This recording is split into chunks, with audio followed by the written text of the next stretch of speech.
Irmãos, Jesus disse que neste mundo nós teremos muitas aflições, não é verdade? Mas nós devemos ter bom ânimo, porque Ele venceu o mundo. Mas na nossa vida nem sempre vai ser só aflição. O crente que pensa que a vida inteira é só aflição, alguma coisa está errada. Nós devemos ter bom ânimo, porque a nossa vida não pode parar por causa das aflições. Deus tem propósito, Deus tem planos para a nossa vida. E o que são as aflições? São aqueles momentos tão difíceis que talvez hoje você está passando, momentos que te deixam afligidos, ansiosos, preocupados, momentos em que você não encontra nenhuma saída, e você não encontra a saída, a resposta nos homens, e você fica muitas vezes desesperado. Esses são os momentos de aflição. Sempre iremos passar em algum momento, mas Deus sempre tem uma resposta, porque Deus usa as aflições para cumprir os seus propósitos. E nós vamos ver hoje sobre a vida de um homem chamado Manassés, que foi considerado o pior rei de Israel. E nós vamos ver o que aconteceu com ele, a aflição que esse homem passou. E você vai entender muita coisa do porquê talvez você está passando. E eu quero que você abra comigo lá em 2 Crônicas, capítulo 33, o versículo 1 ao versículo 9. Diz assim: Manassés tinha 12 anos de idade quando começou a reinar, e reinou 55 anos em Jerusalém. Ele fez o que o Senhor reprova, imitando as práticas detestáveis das nações que o Senhor havia expulsado de diante dos israelitas. Reconstruiu os altares idólatras que o seu pai Ezequias havia demolido. Ergueu altares para os Balaíns e fez postes sagrados. Inclinou-se diante de todos os exércitos celestes e lhes prestou culto. Construiu altares no templo do Senhor, do qual o Senhor tinha dito: meu nome permanecerá para sempre em Jerusalém. Nos 2 pátios do templo do Senhor, ele construiu altares para todos os exércitos celestes. Chegou a queimar seus filhos em sacrifício no vale de Ben-Rinom. Praticou feitiçaria, adivinhação e magia, e recorreu a médiuns e aos que consultavam os espíritos. Fez o que o Senhor reprova, provocando a ira. Ele tomou a imagem esculpida que havia feito e a colocou no templo, do qual Deus tinha dito a Davi e a seu filho Salomão: neste templo e em Jerusalém, que escolhi entre todas as tribos de Israel, porei o meu nome para sempre.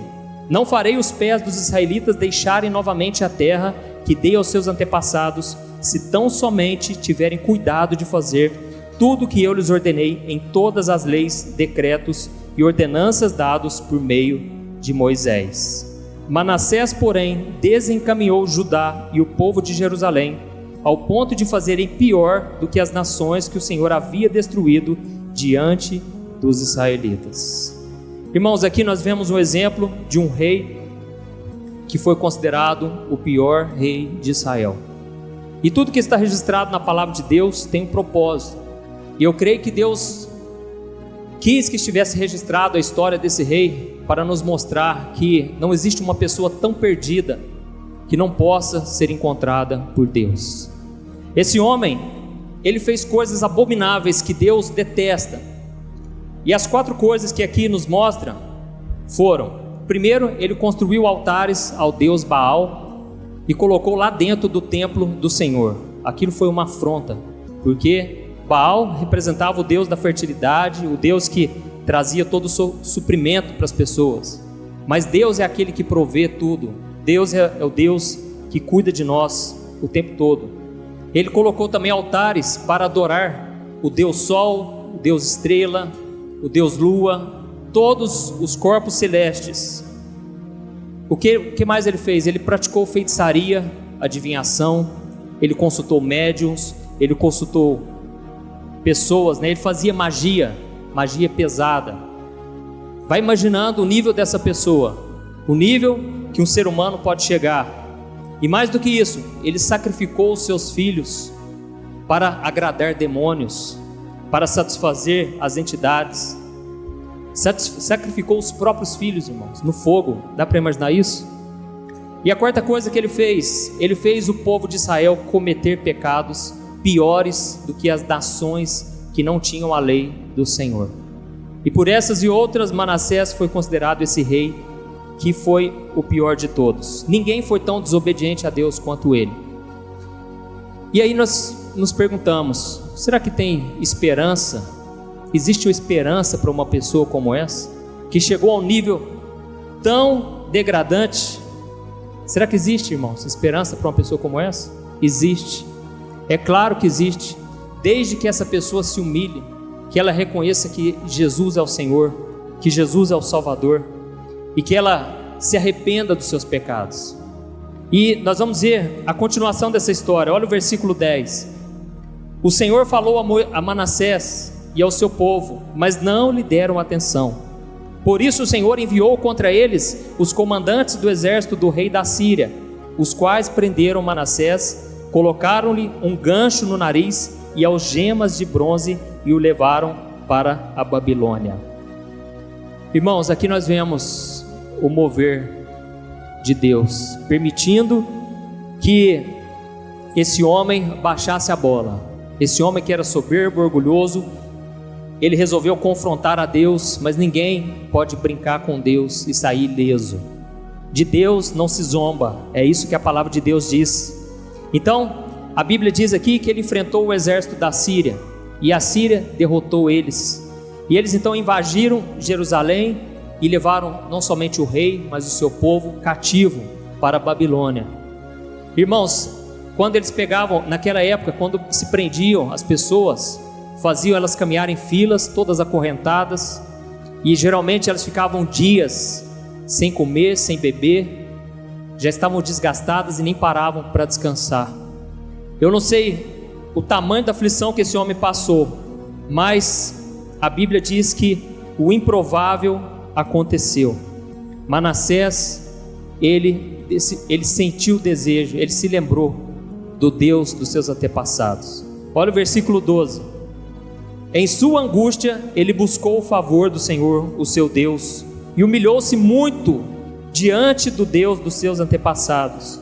Quando ele orou, o Senhor o ouviu e atendeu o seu pedido e o trouxe de volta a Jerusalém e a seu reino. E assim Manassés reconheceu que o Senhor é Deus. Amém? Irmãos, esse homem, ele clamou a Deus na sua aflição. E aí, você que talvez está aqui hoje, você acha que Deus não te escuta, que Deus não te ouve, que não há nada que Deus possa fazer por você e que não há nada de novo que possa acontecer na sua vida. Você que pensa dessa maneira, olhe para esse exemplo, o pior exemplo de todos. Eu tenho certeza, você não fez 1/10, você que se sente o pior pecador, você não fez 1/10 do que esse homem fez, 1/1000 talvez.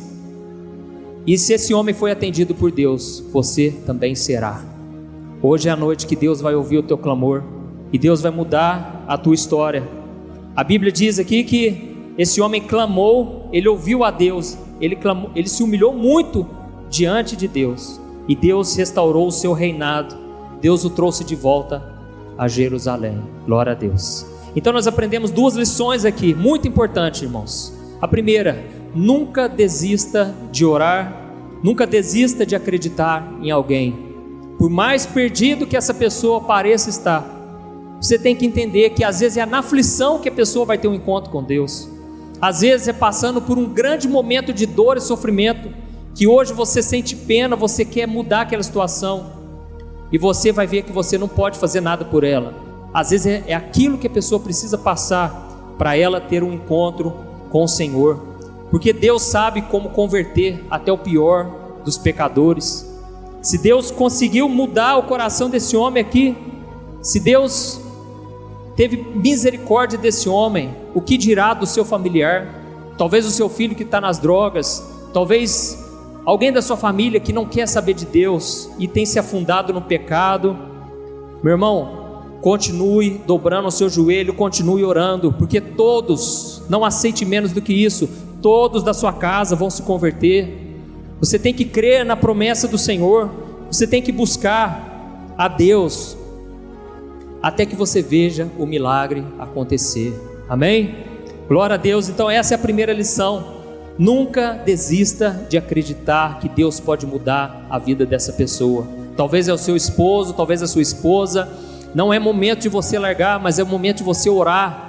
Você que já fez de tudo para tentar restaurar o teu casamento, continue orando, vai clamando a Deus. Deus pode mudar essa pessoa naquela área que talvez pareça impossível.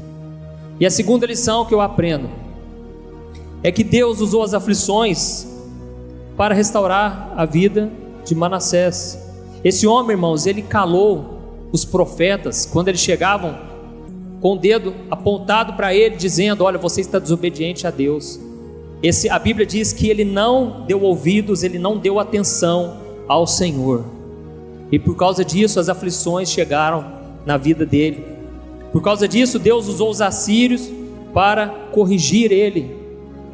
E meus irmãos, Deus pode usar os ímpios, Deus pode usar qualquer coisa que seja para nos corrigir também, porque nós precisamos da correção de Deus. A Bíblia diz que se Deus não nos corrigisse, nós não seríamos filhos dele, porque Deus corrige o filho a quem ama. Então nós precisamos enxergar as aflições com uma outra visão. E Davi, ele foi esse homem que entendeu o propósito das aflições, porque nós olhamos para a vida de Davi e nós vemos uns salmos lindos e maravilhosos, mas estão recheados de dor e sofrimento. E eu queria que você abrisse comigo o Salmo 119, o versículo 67. Olha o que Davi disse: antes de ser castigado eu andava desviado, mas agora obedeço a tua palavra. Tu és bom, e o que fazes é bom. Ensina-me os teus decretos. Os arrogantes mancharam o meu nome com mentiras, mas eu obedeço aos teus preceitos de todo o coração. O coração deles é insensível, eu, porém, tenho prazer na tua lei. Foi bom para mim ter sido castigado, para que aprendesse os teus decretos. Amém? Glória a Deus. Davi estava reconhecendo: olha, se não fosse as lutas que eu passei, se não fosse as mentiras que inventaram contra mim, se não fosse as injustiças, os dias de lágrimas que eu derramei na presença de Deus, eu não seria o homem segundo o coração de Deus. Eu não seria o homem que eu sou hoje. E ele disse: foi bom para mim ter passado por isso. Será que você pode dizer isso a respeito de você? Será que você pode fazer uma análise aí, uma visão panorâmica da tua vida e chegar a essa mesma conclusão? Eu olho para mim e eu penso: nossa, graças a Deus, se não fosse as lutas que eu passei, eu estaria desviado. E Davi disse: enquanto eu não fui castigado, eu andava desviado, ou seja, eu não conseguia manter firme a minha santidade, eu não era obediente como deveria. E talvez você está aí pensando: mas pastor, se Deus me ama de verdade, por que eu estou passando por tantas lutas há tanto tempo? Meu irmão, é por causa da dor que vem as maiores transformações na nossa vida, os maiores aprendizados, as maiores lições, é através do sofrimento. Ontem mesmo eu estava conversando com o pastor de Márcio sobre isso. A gente estava relembrando os momentos difíceis que nós passamos e que todo mundo passa, e essa é a ferramenta que Deus usa na nossa vida, é o sofrimento para nos moldar.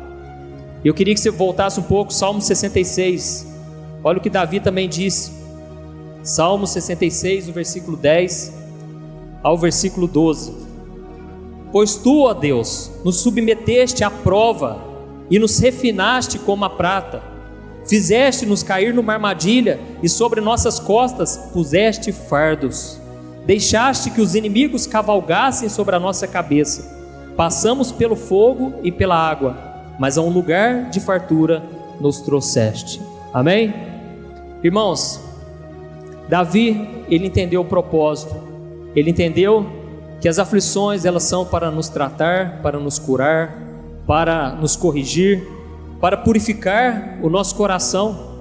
E às vezes Deus vai permitir sim que a gente passe por humilhações. Davi estava dizendo: olha, o Senhor deixou mesmo que os inimigos vencessem, que eles nos humilhassem, a gente caiu em armadilhas e o Senhor colocou muito fardo nas nossas costas, mas graças a Deus o Senhor tem nos levado a um lugar de fartura.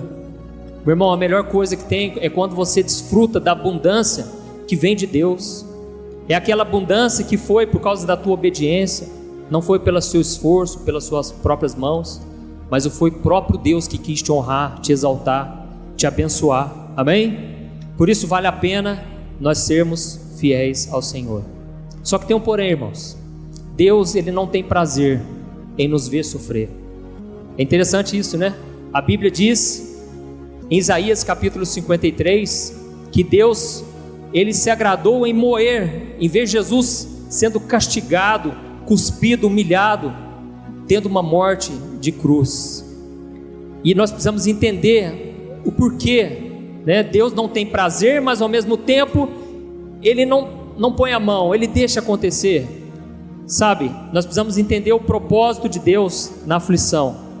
E lá em Lamentações, nós vamos ver o que o profeta Jeremias disse. Vai lá comigo, Lamentações capítulo 3, o versículo 32 e 33. Embora ele traga tristeza, mostrará compaixão. Tão grande é o seu amor infalível, porque não é do seu agrado trazer aflição e tristeza aos filhos dos homens. Olha isso, irmãos, embora Deus traga tristeza, embora Deus permita a luta que você está passando, embora Deus não te poupe dos desertos da vida, Ele tem compaixão de você, porque o amor dele é infalível, o amor de Deus não falha, porque não é do agrado de Deus trazer aflição e trazer tristeza ao seu coração. Então a conclusão que eu chego é o seguinte, que o coração de Deus não está na dor, não está no sofrimento, nas aflições que nós passamos, mas está no resultado que as aflições nos trazem. É como se, imagine aí um pai que descobre que o filho tem uma doença incurável, ele tem um câncer. Então se o pai ele sabe que se ele não fizer nada, o seu filho irá morrer. E o que ele faz? Ele vai correndo atrás do médico, ele procura saber os melhores tratamentos, não importa a dor que for gerar no seu filho. O que ele mais deseja é o seu filho curado. Não importa se o procedimento, se a quimioterapia, qualquer que seja o tratamento, vai causar dor, vai causar sofrimento. Ele quer o seu filho curado. Assim também é o nosso Deus, irmãos. Não importa o quanto Ele nos veja sofrendo, não importa se você está nesse deserto há muitos anos, Deus está te assistindo, Ele está sondando o teu coração, Ele está fazendo com que tudo coopere para o seu bem. Mas se você não entender o tratamento de Deus na sua vida, você poderá chegar a conclusões erradas, você poderá focar na coisa errada. E a primeira coisa que eu percebo que nós focamos errado, quando estamos passando por muitas lutas, é que nós achamos que tudo é culpa do diabo. Nós colocamos a culpa do diabo por tudo que acontece de tragédia na nossa vida. E nós temos razão, aparentemente, para pensarmos assim, porque a Bíblia diz que Jó era um homem fiel a Deus, mas o diabo foi lá e tentou e afligiu a vida dele, arrancou tudo que ele tinha. O diabo fez ele perder os seus filhos, seus bens, a sua própria esposa desacreditou dele, pediu para ele acabar com a própria vida. Jó, ele perdeu tudo, ele foi afligido. E o apóstolo Paulo também passou por uma aflição. A Bíblia diz que ele foi esbofeteado por um mensageiro de Satanás. Então, esses homens eram de Deus. E muitas vezes nós achamos que nesses momentos de dor, Deus não está no controle. Nós achamos que Deus não está envolvido nisso. Mas eu quero te dizer, Deus, Ele permite sim o nosso sofrimento. E quando nós olhamos para a vida de Jó, nós sentimos pena daquele homem. Não é assim?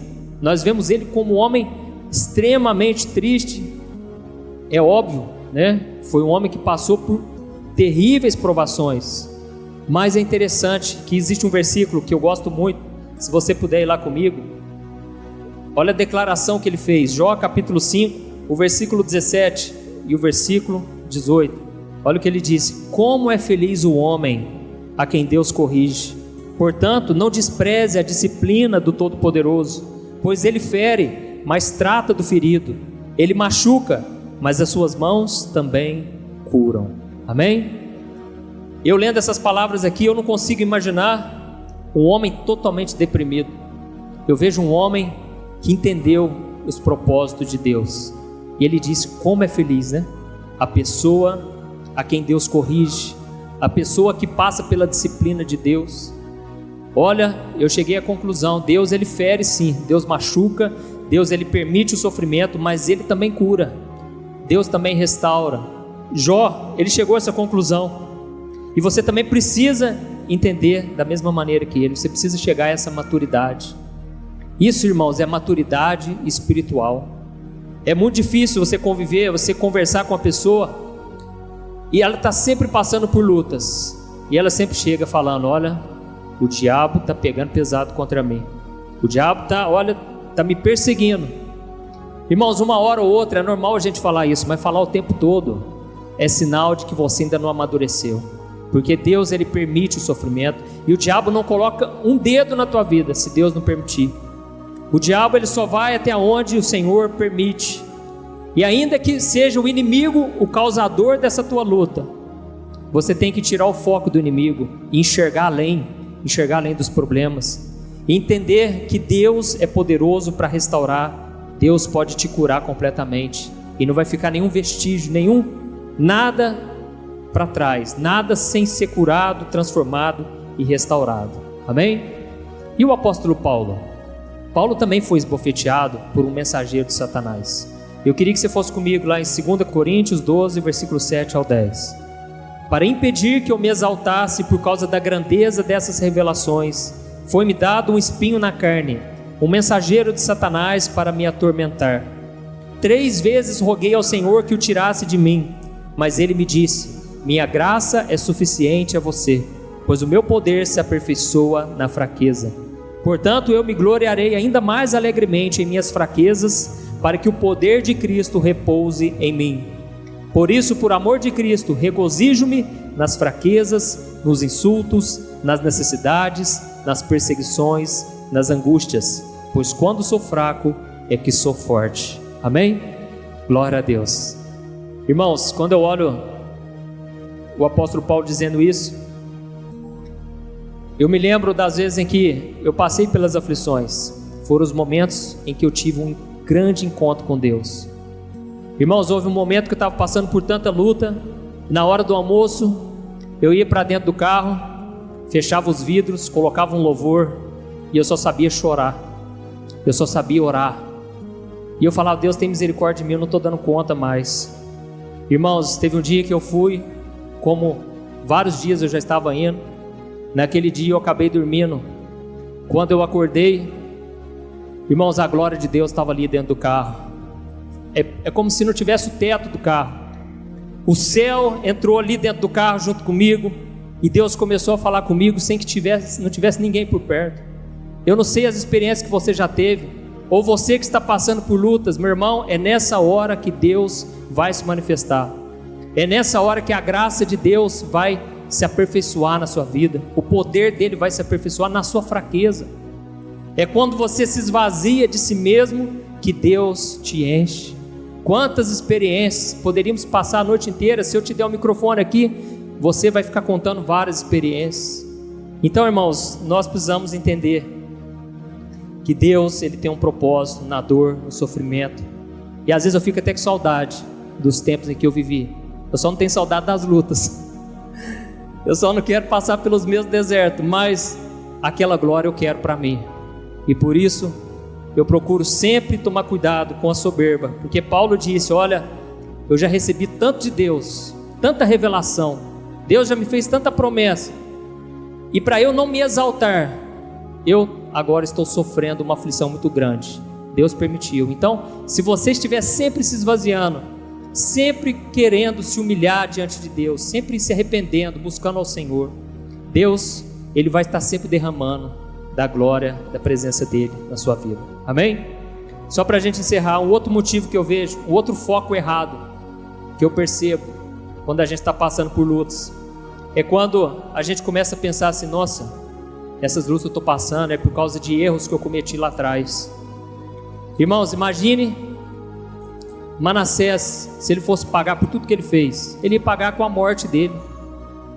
A morte seria muito pouco, ele teria que ser torturado a vida inteira pelo que ele fez, mas Deus simplesmente perdoou ele, restaurou a vida dele.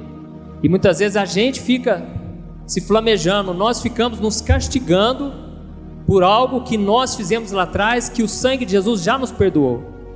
Então eu quero te convidar a você confiar no sacrifício de Jesus na cruz. Ele já pagou o preço por todos os seus pecados. Não importa o quão longe você foi de Deus, não importa os piores pecados que você fez, Jesus já te perdoou. Mas se você não se perdoar, o seu sofrimento vai ser dobrado, e você então vai passar por uma aflição que Deus não queria que você passasse. Você vai estar querendo pagar por algo que Jesus já pagou. Então é tempo de você simplesmente se humilhar, clamar ao Senhor a misericórdia dele, e Deus vai te perdoar, te restaurar, mudar a sua história. Amém? Então vamos ficar de pé. E eu quero que você separe alguns minutos. Eu resolvi trazer uma palavra mais breve, porque eu quero que você agora se humilhe na presença de Deus. Nós vamos clamar a presença do Espírito Santo, porque se não for o Senhor na nossa vida, ai de nós. Então não tenha pressa, mas feche os teus olhos agora. Eu creio, o Espírito Santo já está aqui, movendo em nossos corações, operando na igreja. E a igreja tem que ser um lugar vivo, uma igreja do poder de Deus. Você não chegou aqui à toa nesta noite. O Senhor te trouxe aqui. Não importa o quanto você foi longe, Deus ele vai te trazer para perto. Não importa os pecados que você tem cometido, não importa o quanto você tem desobedecido, o quanto você tem sido infiel, Deus quer te trazer para perto, porque se você estiver caminhando ao lado dele, você vai conseguir andar em santidade, você vai conseguir obedecer a sua palavra. Vamos orar em nome de Jesus. Aleluia, Senhor. Pai, a tua palavra, Senhor, foi entregue, Deus. Eu te peço agora que o poder do Senhor se aperfeiçoe em nossas fraquezas. Oh, meu Deus, nós estamos aqui clamando ao Senhor, que a tua presença venha na igreja nesta noite, venha no nosso meio, meu Pai. Deus, que o Senhor possa restaurar o abatido, o cansado, o afligido. Que o Senhor possa, meu Deus, trazer cura a essas feridas emocionais, feridas na alma, que parece que nunca cicatrizam, porque você, essa pessoa, tem andado longe do Senhor. Mas, Senhor, eu creio que há bálsamo em Gileade. Esse bálsamo é a presença do Espírito Santo derramado em nossas vidas. Eu creio que as feridas serão curadas, e eu te peço agora, Senhor, derrama do teu poder, da tua cura, derrama do teu perdão, Senhor. Essa pessoa que tem sido afligida, essa pessoa que não aguenta mais, Pai, ela está sofrendo, ela está sentindo as dores, Pai, ela não aguenta mais passar por esse deserto. Mas eu te peço agora, Espírito Santo, derrama da tua presença sobre ela, sobre este homem. Senhor, venha mudar aquilo que os homens não conseguem mudar. Venha, Senhor, trazer conversão dos nossos familiares. Tenha misericórdia, Senhor, dos nossos parentes, dos nossos irmãos, dos nossos pais, filhos, amigos. Senhor, meu Deus, venha despertar o teu povo nesta noite. Venha, Senhor, meu Deus, trazer um renovo espiritual. Essa pessoa que não consegue mais orar, eu destravo em nome de Jesus. Eu declaro a libertação pelo sangue do Cordeiro de toda maldição, de toda cadeia espiritual, de toda obra do diabo contra esta vida. Esses vultos que essa pessoa tem visto em casa, eu repreendo em nome de Jesus. Eu te digo, Satanás, saia, bata em retirada em nome de Jesus. A minha casa é do Senhor Jesus, a minha casa pertence ao Senhor, os meus filhos, a minha família, o meu cônjuge, tudo pertence a Ti, Senhor. E eu te peço, Senhor, perdoa os nossos pecados, sara as nossas feridas, cura a nossa alma, Senhor. Em nome de Jesus, ó Deus, eu creio que o Senhor está derramando, meu Pai, da Tua presença em nossas vidas. E nós já Te adoramos e Te agradecemos. Nós reconhecemos que só o sangue de Jesus pode nos perdoar, pode apagar a culpa, pode apagar a dor, pode apagar toda a maldade que fizemos um dia. Nós não seremos como antes, Senhor. Eu creio que o Senhor nos visitou, Pai, com a Tua graça, com a Tua misericórdia. Eu creio que tudo vai mudar a partir de hoje, porque tudo muda quando nós mudamos e nós nos humilhamos na Tua presença. Eu creio que amanhã vai ser um novo dia, Pai, um novo tempo na nossa história, um tempo onde caminharemos ao Teu lado, Senhor. e não mais distante de Ti.